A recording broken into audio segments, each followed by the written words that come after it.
কচ্ছপ আর খরগোশ দুই বন্ধু দুজনে মিলে গল্প করতে করতে একদিন মাঠের দিকে যাচ্ছে। খরগোশ একটু তাড়াতাড়ি হাঁটতে পারে, তাই মাঝে মাঝে কচ্ছপ খানিকটা পিছিয়ে পড়ে। কিছুক্ষণ অপেক্ষা করলে কচ্ছপ এসে যায়, তখন আবার একসাথে চলতে থাকে। হঠাৎ খরগোশের মনে ভাবনা হলো, কচ্ছপের সঙ্গে যদি দৌড়ের বাজি করা যায় তাহলে তো খুবই ভালো হয়। ও তো খুব ধীরে ধীরে হাঁটবে, আর আমি এক ছুটে একক্রোশ চলে যাব।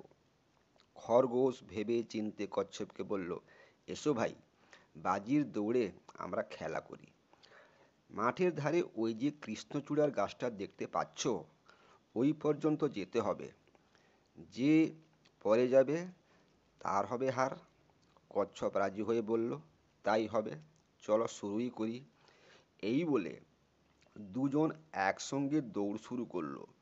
খরগোশ এক ছুটে বেশ খানিকটা দূরিয়ে একটা ঢিপির কাছে এসে দাঁড়ালো। পিছনে তাকিয়ে দেখলো কচ্ছপ তখনও অনেক দূরে। তখন সে ভাবলো, ও আসুক, বরং আমি একটু জিরিয়ে নিই। খরগোশ এই ভেবে ঢিপির আড়ালে এসে শুয়ে পড়ল। একসঙ্গে অনেকটা পথ আসায় ক্লান্তিতে তার ঘুম চলে এলো। সে ঘুমোতেই থাকলো।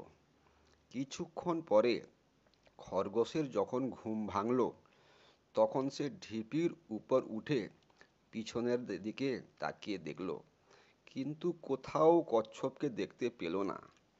কচ্ছপকে দেখতে না পেয়ে মনে মনে ভাবল, এগিয়ে গেল নাকি।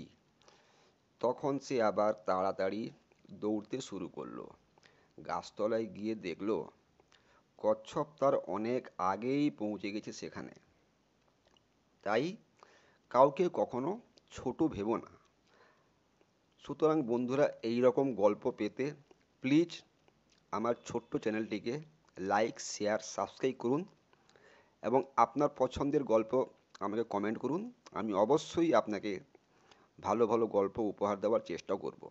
নমস্কার বন্ধুরা।